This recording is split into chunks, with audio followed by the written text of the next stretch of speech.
Welcome to DMR, Dewey's Movie Reviews, the red carpet treatment. Enjoy the show.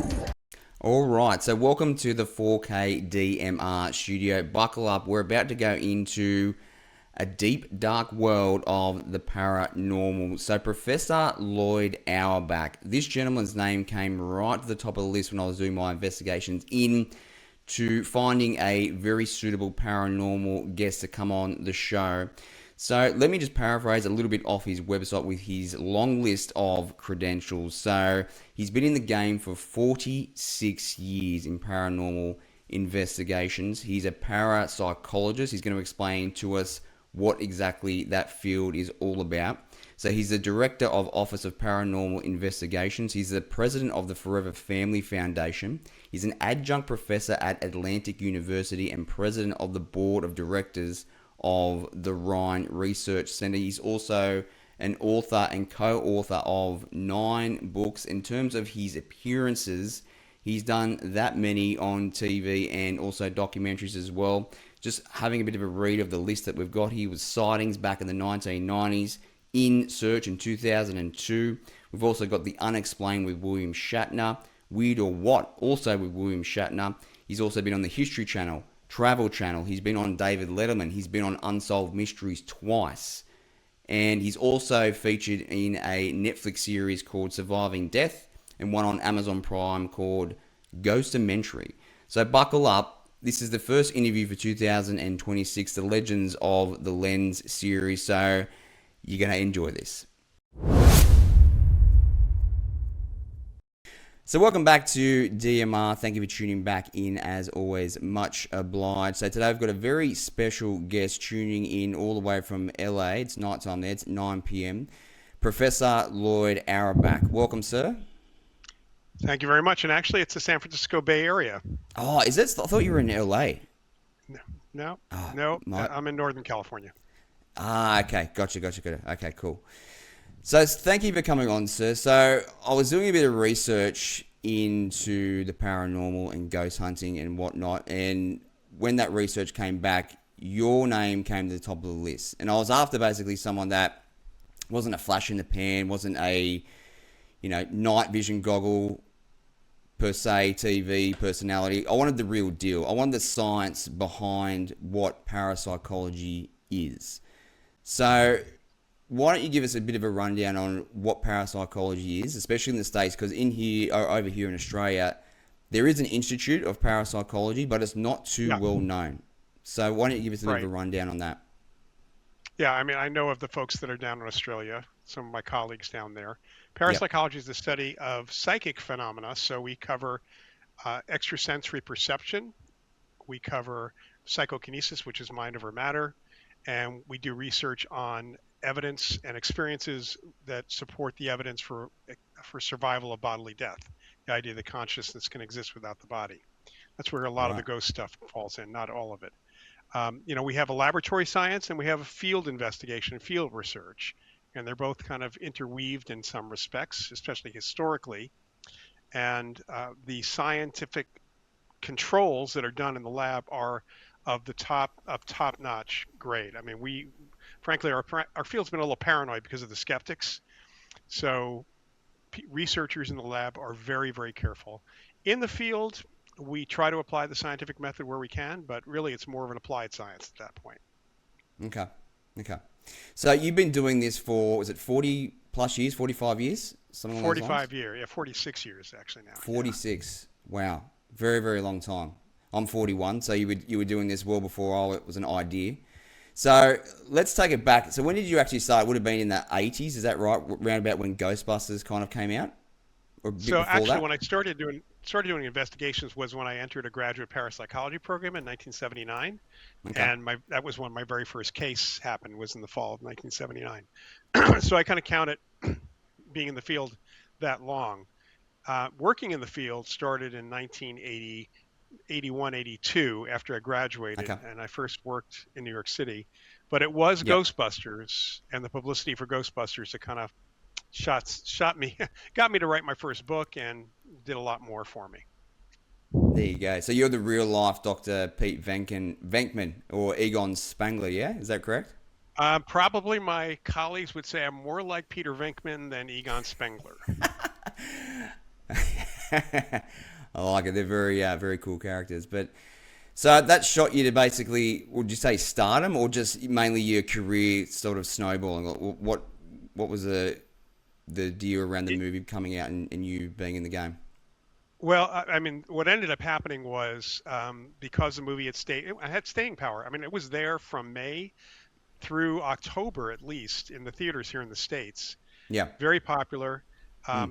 A local newspaper, the Oakland Tribune, did a major spread on me, and it was about me instead of our department at the University at John F. Kennedy University because everybody else was out of town when they wanted to interview somebody. Yep. They were all at a convention. And that got picked up by the Associated Press, that article. I ended up doing 250 radio interviews in October of Wow. '84. My Yep. colleagues did a whole bunch more. It got me the book contract. I had an agent approach me actually. So in some respects, it pushed me into, I don't want to say fame or anything like that, but I became very well known at that point. How cool. How cool. So let's look at the movie at the start of Yeah. Ghostbusters, the original. So the equipment they use, obviously, it's a fictitious movie, but what type of equipment would you use when you go out into the field? So the only equipment that really parapsychologists use, besides note taking and recording, because we want to record the environment, we want to record the interviews, which are important, would be environmental sensors, which ghost Okay. hunters have somewhat adapted, but they've taken it and said that they sense ghosts, and there is no technology out there that can sense or pick up anything to do with ghosts. We're trying to see what's going on in the environment when someone has an experience, when they don't. That's an Mm, important consideration. Those are correlations. They're not things that change in the environment aren't necessarily caused by the ghosts, but they're kind of maybe byproducts of the experience people are having. interesting. Okay. Okay. So what? Let's do a bit of a comparison. What was it like in parapsychology in the late 70s, early 80s versus 2026? How have things changed? Is it becoming a lot more well known in the states? Like, how do you see the field changing from now until then? Well, I'd say that in the 60s and 70s, especially in the US, parapsychology was pretty well known. Okay. Um, Research was supported in a number of locations. There were more funding organizations and foundations and other things that were available to us. There were a Yep. whole range of ways that the field actually was portrayed in the media in positive ways. And we didn't have the skeptics to worry about so much, although the skeptics organization started in the mid 1970s. Um, where we are today uh, is in two different areas. One is in the laboratory. There's still research going on. There has been. It's not as well funded. There's very few funding organizations out there that provide funding for parapsychology research. Mm. We have dealt with really the pseudo skeptics, the real cynics out there, pretty well, I think. But we still have them. I can't say kind of on a tirade always against anything to do with the paranormal at all. They just dismiss it without thinking about it. So that kind of hurts a bit.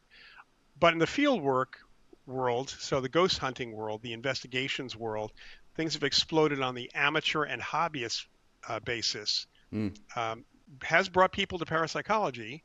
I teach online courses for the Rhine Education Center. That's part of the Rhine Research Center, which is the longest running laboratory and educational organization in the United States. Yep. Uh, it was with Duke University originally. And we get more people, especially since the pandemic, since people started doing online courses a lot more. But the the ghost hunting world has kind of brought more focus and brought people out of the woodwork who otherwise would be keeping their interests quiet. On the other hand, there's a lot of bad stuff out there in terms of bad. It's not even science. Yep. Claims and there are thousands and thousands of ghost hunters in the United States, and very few of them, a small percentage of them, really are doing anything to try to figure out what's going on. They're more Yep. about getting their so-called evidence. There's one particular, can't remember the guy's name, but there's one particular, I suppose you call him a ghost hunter.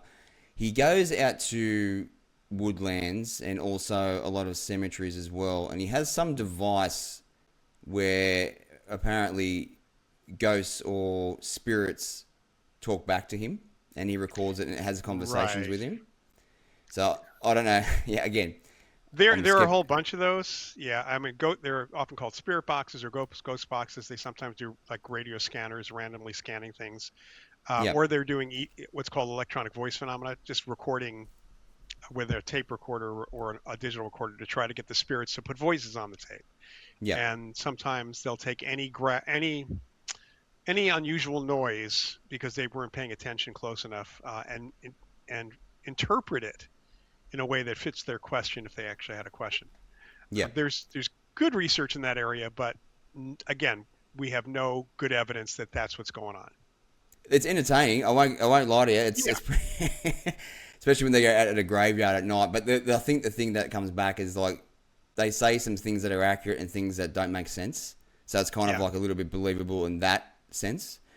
Again, entertaining nonetheless. So going back in time to the 70s, like what was your first case? What were you called out for? So we, as a grad student, the graduate parapsychology program at John F. Kennedy University here in Northern California, which doesn't exist anymore, hasn't since the program hasn't existed since the late 80s, and the university has been folded into another one, different university. But we were getting calls because basically there were only a few organizations around the country that anyone knew about where folks like parapsychologists would be able to do investigations. So our professor, John Palmer, sent myself and another student out on a case in northern part of, I guess it's about an hour north of San Francisco, a town called Petaluma. Okay. And it was an older house. The house had been built in the early 20th century. The family had lived there for a few decades, but apparently for a couple of years, there were physical object movements happening. And the mother was occasionally, mainly, there was a couple other witnesses occasionally, but was seeing the image of a guy in black armor, like medieval armor, standing at the foot of her bed. Is this the Black Knight case you were? This is the Black Knight case. Yes. Okay, this cool. was my first case. I'll cross that off because I was gonna mention that. Yeah. So you beat me to it. That's all good. So I'm intrigued by this. So let's go. And the thing about this case was it started out because we had physical object movement as the main feature here. We were thinking about this being truly a poltergeist case, which is what it ended up being, a case of someone, usually it's a living person in the household, who's causing things. And the stereotype, which was really fixed in people's minds by Stephen King, and the movie Carrie, the book Carrie, is a teenage girl. And it happened that this was living in the house at the time, was a mother and her 16-year-old daughter. There were other family members, a couple of older daughters who had moved out. There was a twin brother, a fraternal twin brother of the girl, who at the time was in juvenile hall because he was a bit of a juvenile delinquent and had been pulled in for vandalism and other stuff as well. So it was really the mother and daughter, and it was kind of the classic stress-related thing, but we had some really interesting, eye-opening things that came up as we were dealing with this particular case. Okay. Tom Malone and I went once. We brought two of our other fellow students with us, follow up, and we also talked to the two older daughters. I talked to the counselor for the boy, somebody who was kind of working with the kid, who once he found out his mom was telling everybody about this Black Knight, which he didn't even know about, by the way.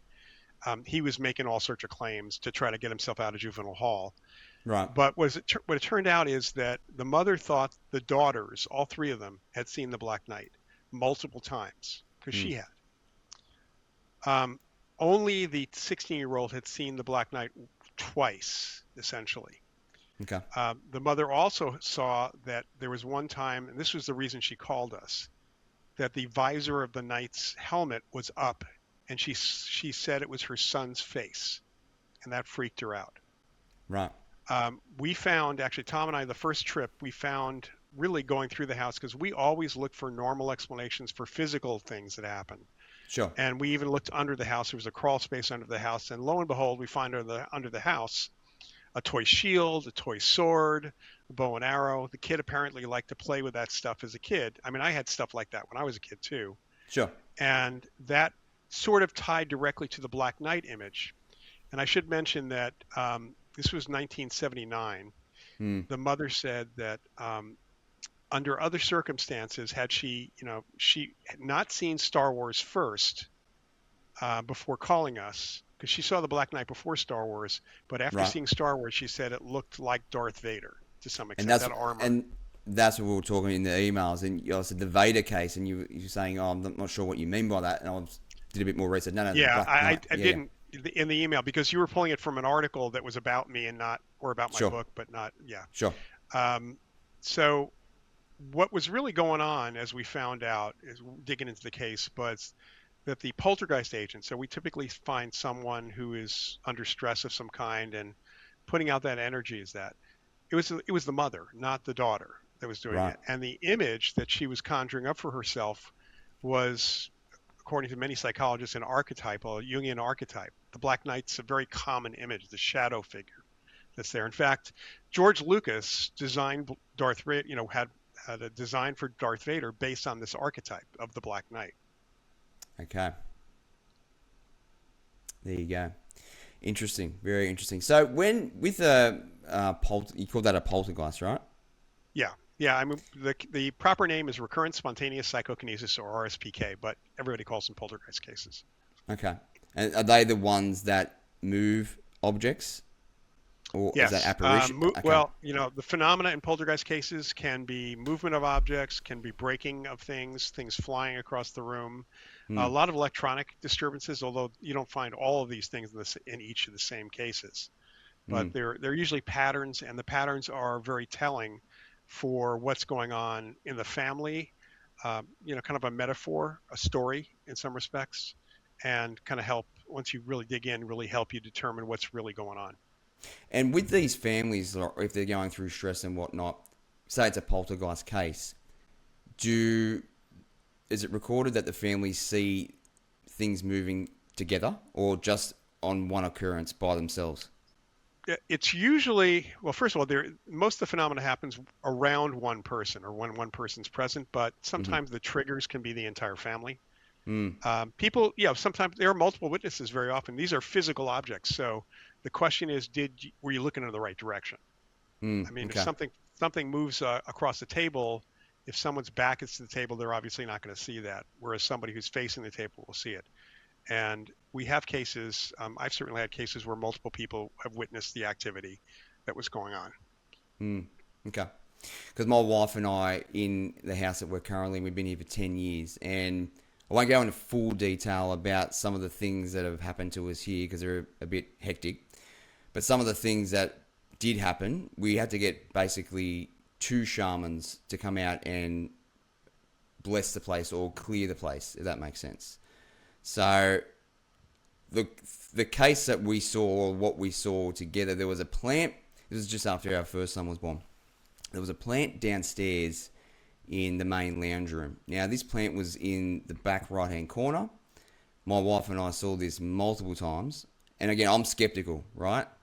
So this plant was in the corner. There was no aircon on. Windows weren't open. And on multiple occasions, we saw the plant basically look like the leaves were being pulled like that. And there was nothing around. Now, I went and checked the plant species. Went and checked if there was any bugs or anything like that in the potting mix. Something just to debunk it. But there was nothing that I could find on the species. There was nothing in the pot. We both definitely saw it because we'd see it. It wouldn't happen all the time, but we'd see it, when we were watching TV at night and stuff like that. So her mum passed away in 2021. So again, I don't know whether that had to do with that. I'm not entirely sure, but it's definitely something that we both saw. I didn't catch it on film, but it just, when we're talking about these cases, it just kind of piques my memory about what we experienced here in the house. Nothing's happened since the second shaman cleared the place. So I thought I'd just raise that with you and let you know, see what your thoughts are. Yeah, well, I mean, typically when we have physical stuff happening, we do look for the the living person as the agent, but there were also cases, apparition cases, seemingly consciousness after death, so ghost, you might say, Mm. who is actually, interesting enough, learned to do that, to move things, to affect Mm. things. It's really rare when, because people do report apparitional encounters with family and loved ones shortly after death, even if they didn't Yep. know the person died. Mm. But it's rare for someone, it does happen, but it's rare for someone to be seen years later or to stick around. And it's even rarer for physical activity to happen because of that consciousness, that entity that's there, that person that's stuck around. But it Mm. does happen. We have a bar restaurant about an hour and a half east of San Francisco in the town of Tracy called the Banta Inn. And I haven't been there in a number of years, but I did a lot of work there in the late 80s into the early 90s. Mm. And there was physical stuff happening. First of all, there was an apparition that was not only seen, but one of the owners at the time, he was a part-time Alameda sheriff's deputy, and he actually got pictures of the guy that some of them thought he was. And when people would come into the restaurant and remark about the ghost, because there was a particular thing that was going on where the guy was behaving in a certain way, Mm. he would show them pictures. And there was one picture of the actual guy, Tony Gukin, a bunch of other pictures of people at the same age. Everybody picked out Tony from the pictures, so it was like a mug book in that respect. Their physical activity, everybody saw if they were there. In fact, there were physicists from the local national laboratories, Lawrence Livermore National Laboratory, that I talked to, who would occasionally come for lunch. And one of them basically said, "Yeah, we come to lunch. It's pretty close. The food's good, and we get to see a show." The ghost was sometimes moving things for people at lunch and would do things with the CD. It just was, it was very humorous. And we saw, myself, the folks with me, had a Japanese TV crew with me at one of the first times I went there. We caught Yep. a couple things on camera. I mean, it's just really kind of a fun thing. And obviously it's because the guy who's there used to be the bartender, manager, owner of the place, and he entertained people. There you go. Very, very interesting.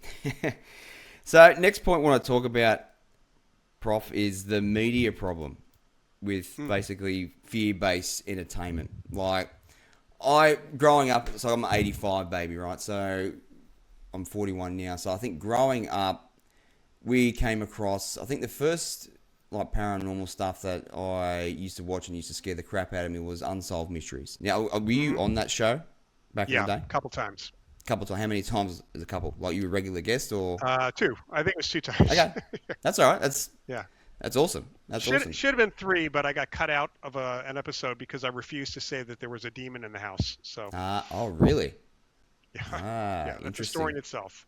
Yeah, right. I bet. Was that when? Was the host Robert? Is it Stack? Was that his name? Robert Stack was, yeah, but the hosts of those shows, like William Shatner hosts some unexplained stuff. They're not actually involved in the field pieces themselves. Yeah. They're just in studio doing that. Yeah, but that was Robert Stack for many years. Yeah, that guy's the way he spoke was haunting in itself. So you're on the show. So what again? So and then fast forward. I think it was like the early 2000s, maybe late 90s when I personally started to see the paranormal shows come on, where you've got your your night vision goggles and all that stuff and your jump scares. Like you probably look at that stuff and just see right through it. Yeah, I'd imagine. It is. Hopefully, it's entertaining to people. Yeah. It's boring as hell to me, and it annoys me because Okay. there are so many things that they have. First of all, they've made equipment the center of the shows, Yeah. and they make claims about equipment, as do many other ghost hunters. Sure. There literally is no equipment that can detect ghosts for sure, because you can't build something that does that. Since we don't know what they're made of, since we don't know how the communication process, none of that's a physical thing in that way. But the nighttime thing, if there had never been night shot cameras, there would not be ghost hunting shows with people in the dark. Mm. It just makes it look spooky. Yeah, of course. I grew up in the TV industry. My dad was a producer. My uncle was a director for a couple of major networks, and my brothers were in the industry at this point. I've been behind the scenes of all sorts of television program growing up, and I know how these shows are made. And actually, I've been involved in some of these, not the ghost hunting shows so much, but some other shows doing ghost hunting segments. And the thing that people have to realize is that those shows' purpose is to get ratings, Of to get course. eyes on them, and to continue that, to sell advertising and to make money, essentially. So whatever they can do to make it spooky, to make it enticing for people who are fans of that sort of thing, is what they're actually going to do with that. And the other thing is that even the people on the show, until maybe they've been there a while and they have some actual power, they become producers or something, the editing is not done by them. The editing is done in a way that is whatever the producers, production companies, or network decides should be the storyline for the Yeah. show. Okay. Very interesting. Interesting stuff. So, next point I want to talk about is real haunting versus hoaxes. So, I really wanted to get your thoughts on the Amityville horror case. Mm-hmm. And so that there was two incidences there. Is that right? The original and then the family that moved in afterwards. Is that correct? Or was that just the No. That's just you Just the original family. Yeah, no, Just the people who okay. moved, the only incident the people who moved in after them had was because of the movie, especially. There were people like tourists coming and trying to find the house. Right. So the town apparently changed the numbering of the street so that they wouldn't be able to see the house. And actually, I think Okay. the subsequent owners did some changes on the outside of the house as well. But it was mainly the Lutz family. Because it's a pretty. And- Yeah. Okay. So it's a pretty distinct looking house. So it's still standing, I'd imagine. Yes, it is. Yeah, I don't think it looks any. I haven't been there in ages, but from what I understand and pictures I've seen, they've changed the outside of the house quite a bit. Okay. So you've actually been through the house. No, not through the house. No. Okay. But I've been, Okay. down the street. Yeah. Okay. So other than what happened with the massacre there was no real haunting after that. Is that correct? So it's possible. This Right. We can't rule this out. I mean, I understand. One of the kids is talking about some other experiences they had. Nothing like what was in the book. I'll just say that. Okay. There was Ronald DeFeo massacred his family. Yep. They got the house. The Lutzes bought the house in a really good deal. Apparently, the attorney suggested that maybe they could do something with the house being haunted. And the things that were in the book are either they came from the Lutzes, but I suspect that a lot of it also came from Jay Anson, who wrote the book, who never Okay. once went to the house. I mean, they were interviewed at his hotel room in New York City. So there was a lot of hoopla that was going on. Also, the place was not investigated when they were living there. It was Right. only after they moved out. They were there a short amount of time. Because of the murders, and I would suspect, and it's perfectly normal that people going into that house would feel real negative vibes, you might say. I mean, we've all experienced this. You go house hunting and some places feel bad and some places feel good. Yeah. It's because we're picking up emotion, you might say, that's imprinted in the place. And places where there's a murder, highly emotional murder like that can be picked up unconsciously by us. So that I have no problem with. All this other stuff, the flies and the green stuff coming down, all that stuff didn't happen. In fact, there were a number of factual errors in the book, even about what was going on. There was some scene in the book where the family saw like a pig demon out in the yard by the light of the full moon, but they weren't living there when the moon was full. Right. So there's a whole bunch of issues with the book. And then a couple of my colleagues, when I started in the field of parapsychology, I worked at the American Society for Psychical Research. The research director, Dr. Carlos Osis, and the psychic who was being worked with, there was a research going on out-of-body experience, a guy by the name of Alex Tanis, who absolutely, I can tell you from personal witnessing, was consulted by police again and again and again. Law enforcement came into the ASPR every time he was in town. So Alex and Dr. Osis were asked to come and take a look at the house, as were others, after the family moved out.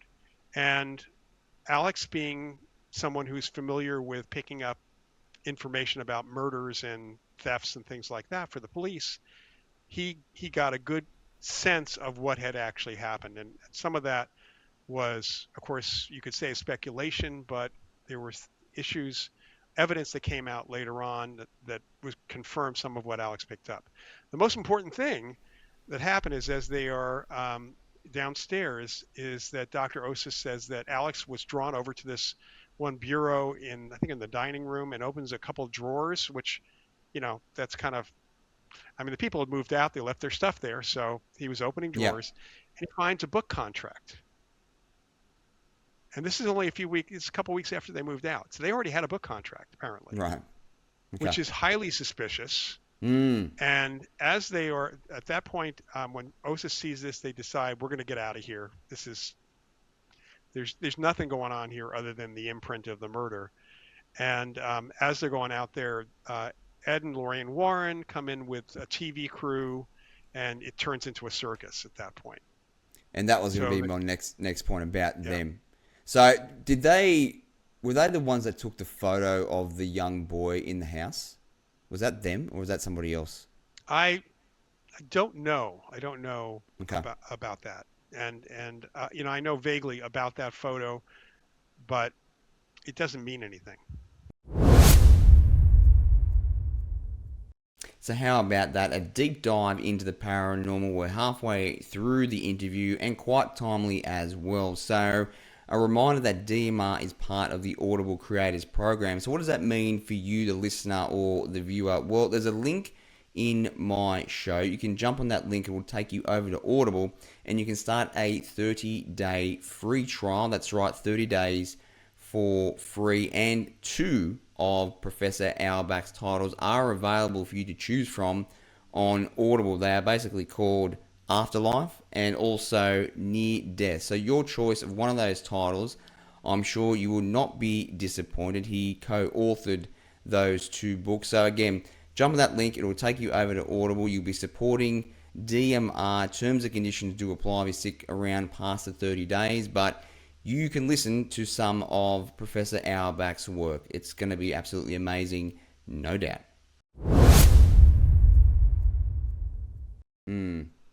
Yeah, okay.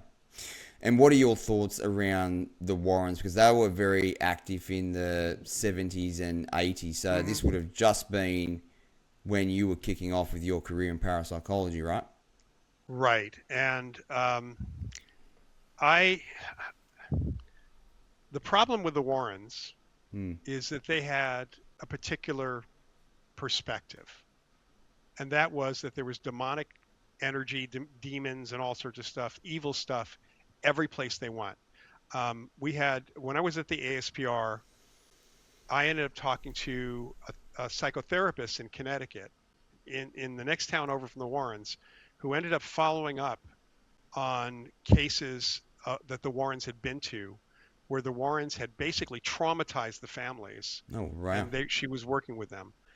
Beyond that, I know of one case, because I actually was involved in it, in trying to find out what was going on. This couple said they had weird music playing every once in a while, and they couldn't figure out where it was coming from.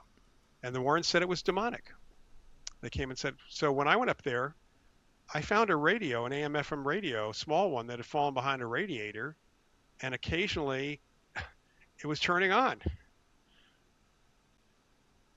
There was nothing paranormal happening in the house at all. It had a normal explanation.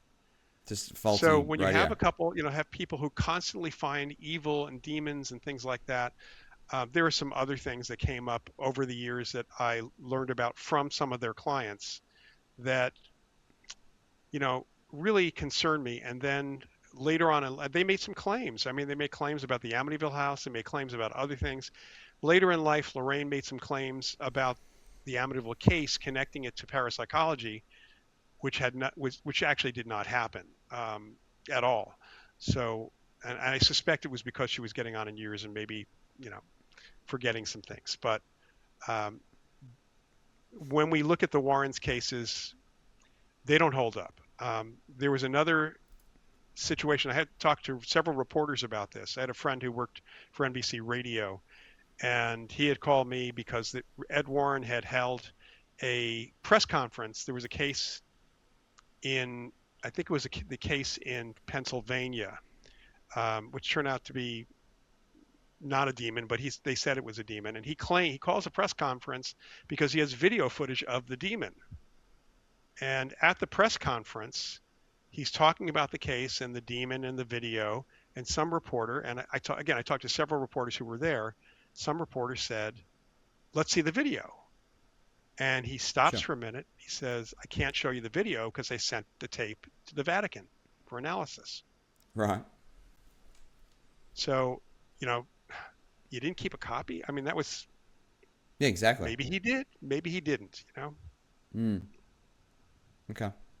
And with all, I imagine I know the answer to this, but you're familiar with all the Warren's museum with all the apparently haunted Yeah. artifacts and all that? Yeah. Yeah.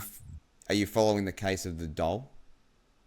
I know a little bit about the Annabelle doll. If, you know, here's the thing is that the reason how, when we talk about hauntings, residual hauntings, you know, you're talking about an imprint, information that's in the environment. It is neutral in the sense that it's like a recording. It could be a horror film, it could be a comedy film, but Yeah. it's neutral. We pick up whatever the events were, and some of us are sensitive enough psychically, we all have a little ESP, to play that back in our heads. Sometimes it comes out as an emotion, sometimes it comes out actually as almost a full visual for us. But again, it's playing out in our heads, Yeah. essentially. And a house is a big object. Smaller objects hold information too.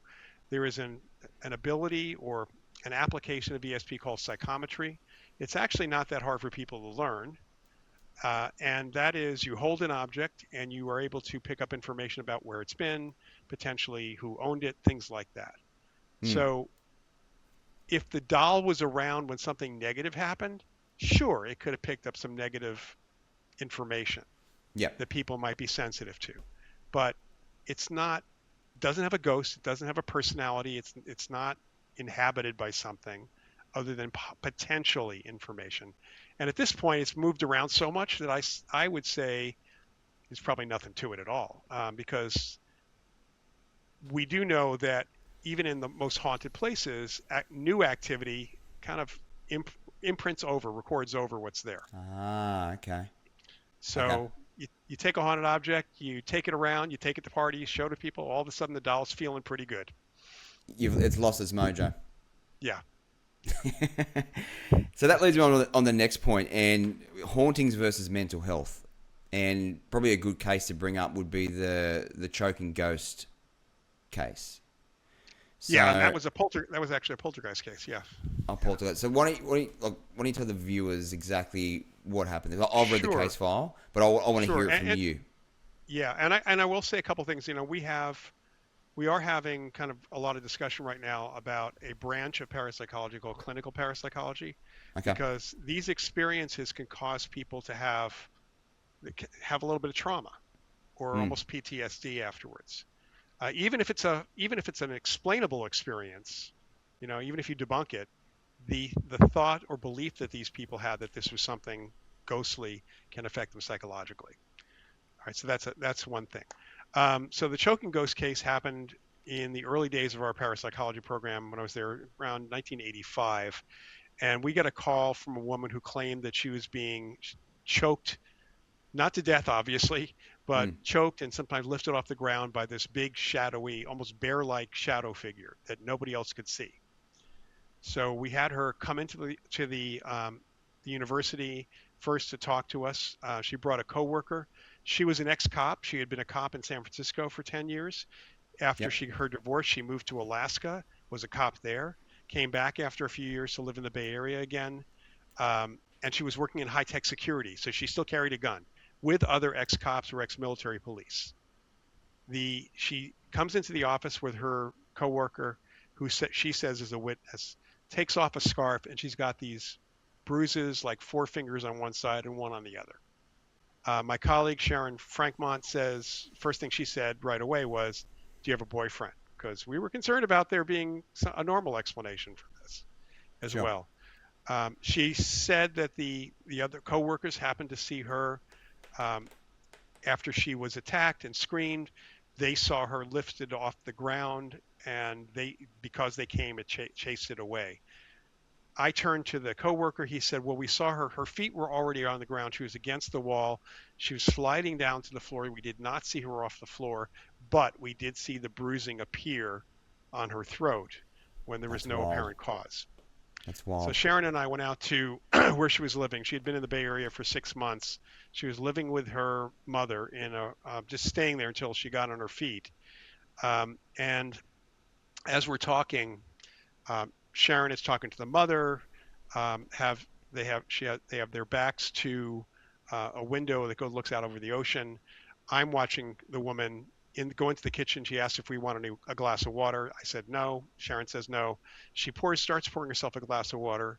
She puts it down, turns around, walks over to the hallway, looks down toward the front door, which I can see. Nothing's there.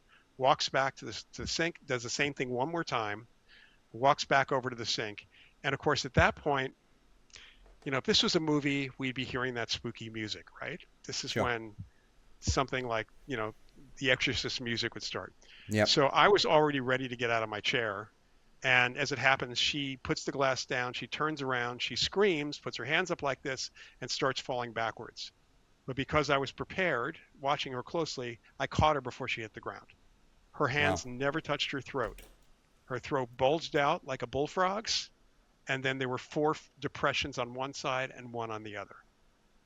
Sharon came running over, the mother came running over, and Sharon was a psychologist, but also a very good psychic too. And she looks at me and is shaking her head because she's not picking anything up. And at that point, I basically became a New Yorker again and used some choice words to tell whatever it was to go away. And then it stopped. I mean, it stopped immediately, which was amazing to me. So I said, I yelled at it again, said, okay, you'll never bother her again. I figured, why not go for broke? So we get her up, we sit her down. Her mother then says, we calm her down. Mother makes a comment, says, you probably should tell them about the nightmares you're having and the therapist you're seeing. It's like, what are you talking about? Turned out that shortly after she moved back to the Bay Area, and her 16-year-old son came to visit a couple times and stayed with them, she started having recovered memories of her father molesting her as a child. He'd been dead for years. Okay. She was seeing a therapist for these nightmares. Those kinds of recovered memories do happen to people in their 30s. It can be very traumatic, and she was seeing the therapist. Talking to Sharon was able to talk psychologist to psychologist with the woman's permission about this situation. And the therapist was shocked to find out that there were these attacks because she never said anything about the attacks to the therapist. She always wore scarves, and the therapist said, I wondered why she always wore scarves in here. And between the two of them and what we learned in that interview also, we figured out that we even figured out the trigger for the memories that she was having, a family trigger. And this was her way, because the attacks usually happened either right before or right after she went to see the therapist, with rare exception. One of the exceptions was when she was with her coworkers, as if her unconscious is saying, you can't talk about your father like that. And so she was being punished by herself. This was an effect on her own body. She caused that effect. So she physically manifested what you saw in her throat. That's the power of the mind. Is that exactly what you're saying? That is the power of the mind. There are very highly suggestible people under hypnosis. There have been examples of this in the literature. I got a friend of mine who teaches hypnotherapy, and they've had a couple of people who can do this. You tell them under deep hypnosis, again, they have to be highly suggestible, that a pen is a red hot iron poker, and you touch their skin and they get a blister. Yep. So are you saying that her was like almost like a form of self-hypnosis to a degree? It's a form of psychosomatic effect. I mean, her mind, this shows our effect of our minds on our own bodies. That we can affect negative or positive effects. I mean, we always talk about the placebo effect. You hear about that all the time. Sure. And sometimes the placebo effect is real. In other words, it causes actual healing in the body, even though there's no medication, because the mind believes that there's an effect on the body. There's also a nocebo effect. And the nocebo effect is what she was experiencing. That belief that this could cause this generated this kind of effect in her own body. Okay, yeah, positive and negative. Got it. Okay. Because when I read that case, it reminded me of a film. Have you seen the movie Split Yes. with Yeah. James McAvoy, where he's got the 23 Yes. different Yes. personalities? Yeah. Right. Yeah. So, spoiler alert for anyone that hasn't seen it.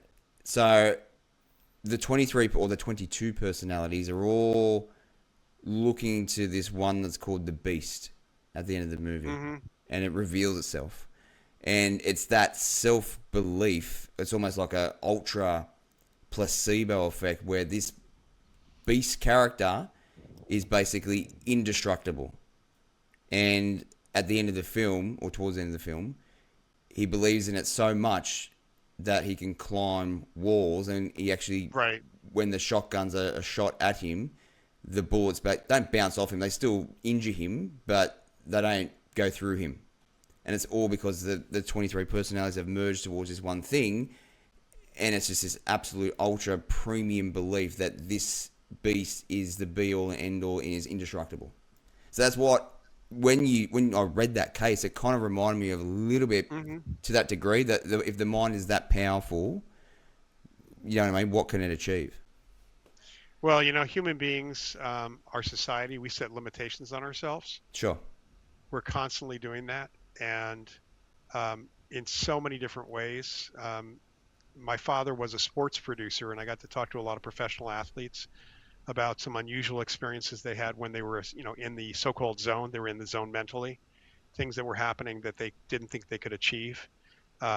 If you look back in the history of running, in 1954, a guy named Roger Bannister ran the 4-minute mile, even though physiologists said that that was not possible for a human being to achieve that speed.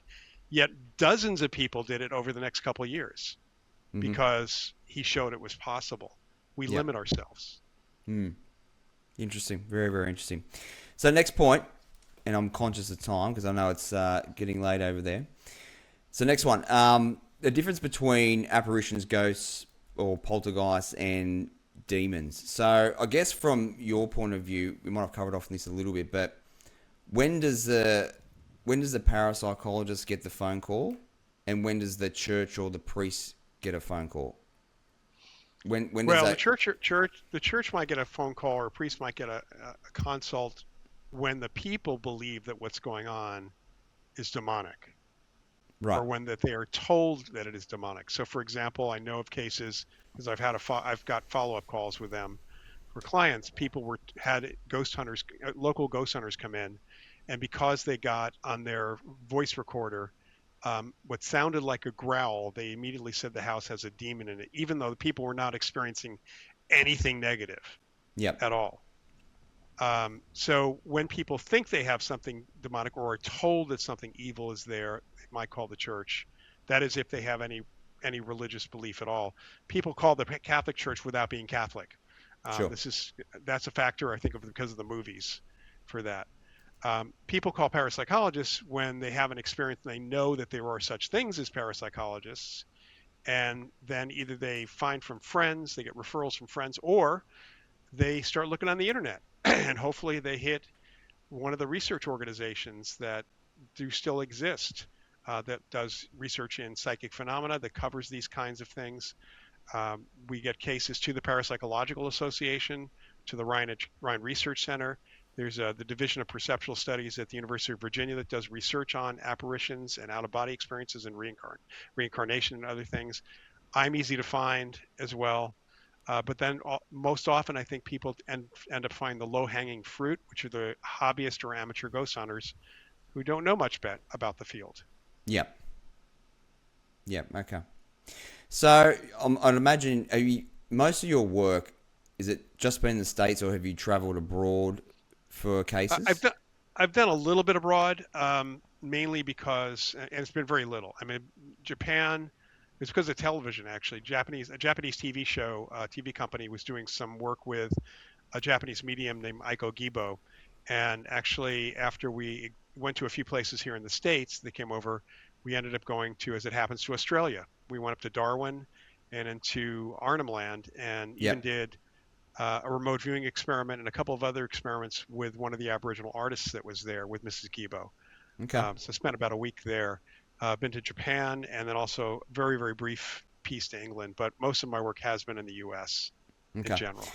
What would you say in terms of like a state, not stuff that you've worked on, but just in general? What's probably the most prone state for haunting cases? Would you have one off the top of your head, or I can't say that there's a particular state. I'd say that there are more reports from states in the East Coast of the United States okay? than middle the or the West, partly because there's a lot more history that people know about. A lot more settled. People were settled kind of coming west, but there are places, older places in California as well. Uh, there are towns that claim to be the most haunted. Savannah, Georgia is one of them. Yep. But there are several other places that claim that we have more. So, you can't really, unless you get a population count and a count of the ghosts and the hauntings, and then do a kind of a percentage, you can't really say that you're the most haunted in those places. Sure. I've seen a fair few videos on social media, especially the states around where the Civil War was. Gettysburg Battlefield, that's it. which actually does. Yeah. Yeah, I mean, that does have an incredible, based on all the witnesses over the years. I mean, I've heard from witnesses since the 80s. Yep. It has an incredible imprint, but it is an imprint, not actual ghosts that are there. Sure. Okay. Interesting stuff. And the case with the Navy vessel that you were involved with. Yeah. Tell me about that. So if you were to ask me what's the most haunted place that I've ever been to, I'd say it's the USS Hornet Aircraft Carrier Museum, Okay. which was a World War II carrier that was launched in 1943 after the previous USS Hornet, the CV-8, was sunk at the Battle of Midway. And the ship has a really stellar history. It was the lead ship in the Pacific Fleet. It's the ship that picked up Apollo 11 and 12 before it was decommissioned in 1970. And it spent a lot of time at various shipyards. Eventually, it was brought down to the Bay Area for the closure of the base in 1995. And it was at that point a foundation saved it and wanted to open it as a museum. And they started having volunteers, cleaning the ship up. A lot of lead paint and asbestos and stuff like that. So Sure. they had a lot of cleanup to do. Yep. The people who were living aboard at that time to clean it up, and people who were coming aboard from the foundation, were seeing officers as well as enlisted men, so sailors and officers, non-commissioned officers. There were a couple of other individuals who were aboard the ship as well, who were associated with the ship. But by description, I got involved in 1990, late 98, early 99. I spent a lot of time there because a psychic had been called aboard to try to talk to a Japanese ghost that was seen in the brig, who apparently people were saying he was a kamikaze pilot who was captured. He didn't crash into the ship, and he then killed himself in the brig, and apparently was still there. So Okay. they brought in a Japanese priest, I think a Buddhist monk, to do a ritual, and that was gone. But they were still seeing the sailors and officers, and we have a lot of witnesses on record who were working in the foundation, who were volunteers, many of whom were ex-Navy, some of whom didn't believe in ghosts, but they still saw these guys, and the guys disappeared, that kind of thing. And based on descriptive information, there's at least somewhere around 50 or 60 different apparitions that have been seen, both sailors, officers, non-commissioned officers, and so on, throughout the ship. Interesting. Very, very interesting. And That's I should good. mention that these are not guys who died aboard the ship, generally. Okay. So this is an important distinction. Yeah. One of the most prominent ghosts was who ended up dying in retirement. He was Rear Admiral Jocko Clark, J.J. Clark. He served aboard the ship during World War II as a commander, but he did not die on the ship. In fact, the couple of apparitions that have been identified, because they were high profile, so they knew the faces, they were able to get pictures, didn't die aboard the ship. In fact, that ship had fewer deaths on it than any ship in the Navy during World War II. It also never was struck by enemy fire at all, for that Really? matter. So you're saying that they were that involved with the ship that when they passed, apparently their imprint went back to the ship. Is that what you're trying to? Their consciousness went back to the ship because the ship needed to be saved, more or less. There you go. Wow. Yeah. That's that's wild. Very cool stuff. And last couple of questions. So you don't have to answer the top 5, but what do you feel are the most realistic ghost films out there? There's a hell of a lot of them. There's a stack of the Conjuring movies as well. Like, Yeah, not what those. not they're quite, I'd say that really the closest, which is still an exaggeration, are films like The Haunting, the original Haunting by Robert Wise okay. as the director, and the other would be The Legend of Hell House, because Richard Matheson, who wrote that book and the screenplay, was incredibly knowledgeable about the field of parapsychology. The Haunting, the original Haunting, had a parapsychologist named Nandor Fodor, who was the consultant on the film. The one that's the closest to what people report about ghosts, even though there was still some dramatic license taken, is the movie Ghost with Patrick Swayze. But I'd say that based on people's experiences of ghosts, comedies and dramas are closer than any horror film you'll ever see. There you go. Because I remember seeing Ghost when I was a kid, like in the early, I think it was 1990 it came out. And that when the bad guy in the movie gets taken away by the dark spirits. Yeah, that's not ever been reported, but it's a good device. Sure. It scared me as a kid. So, good stuff. And so you've been doing this for 46 years. So you've written a number of books as well. So how many books have you written? Is it? Written or co-written 9 books, nonfiction books in the paranormal. Yep. This is the most recent paranormal casebook. When did that one come out, Lloyd? This one came out in the second edition in 2024. And I've also, they're not all ghost books. They're one of the other books, which is still available, is called ESP Wars, East and West. Okay. And I'm a co-author on that. This is the history of the Stargate program, as well as the Russian side of the remote viewing story. The Russians provided that information to the other authors. The main author is Edwin C. May, who was the program director for the remote viewing program for 11 years. Okay. Who's a good friend of mine. Yeah. But I've also co-authored a couple of paranormal mystery novels too. Nice. Keep you busy. Any more in the works?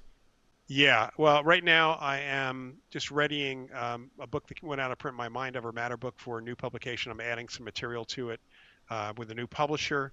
And then I'm working on updating my first book, which is ESP Hauntings and Poltergeist, with some new material because it's going to be the 40th anniversary edition this year. That's cool. And I have a couple others. Yeah. What does Professor Auerbach's schedule look like through the week? Like, how busy are you these days? I'll be totally upfront and honest, because anybody can find this out about me.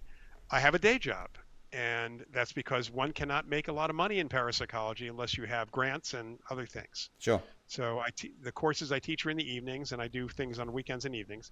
But I work for a company called LexisNexis, which is an online legal news and company financial information service, and I actually work with law librarians. Okay. For the most part. So during the week, I'm doing webinars. We're doing a lot of AI. So I'm very fortunate because I have access to an incredible news database, as well as to multiple AI products, and I'm really applying them to some of my work in parapsychology. Very good. Very good.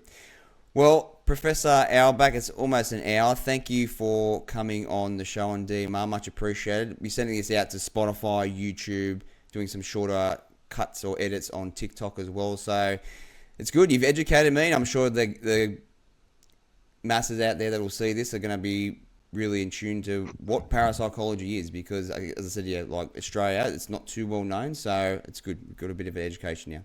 So thank you, sir. Really appreciate it. You're very welcome. And they can go to my website, which is just LoydAuerbach.com, and there's quite a bit of information there as well. Beautiful. I'll throw that in the descriptions in the Spotify and all that. Thank you, sir. Much appreciated. Thank you, Kyle. So there you have it, Professor Loyd Auerbach. So thank you, sir. We really do appreciate you coming on DMR for a very deep dive into the world of paranormal activity and paranormal investigation. So Stay tuned over the next couple of weeks. We've got some fantastic guests coming up after this one. We've got a lead Hollywood FX gentleman that's going to talk all about what it was like to work with some of the major stars over the last couple of decades. We've also got a leading cinematographer that has some very well-known movies that he has worked on. So, as always, leaders on the Menjay. You've just experienced DMR, the red carpet treatment. Now, get your ass to the movies.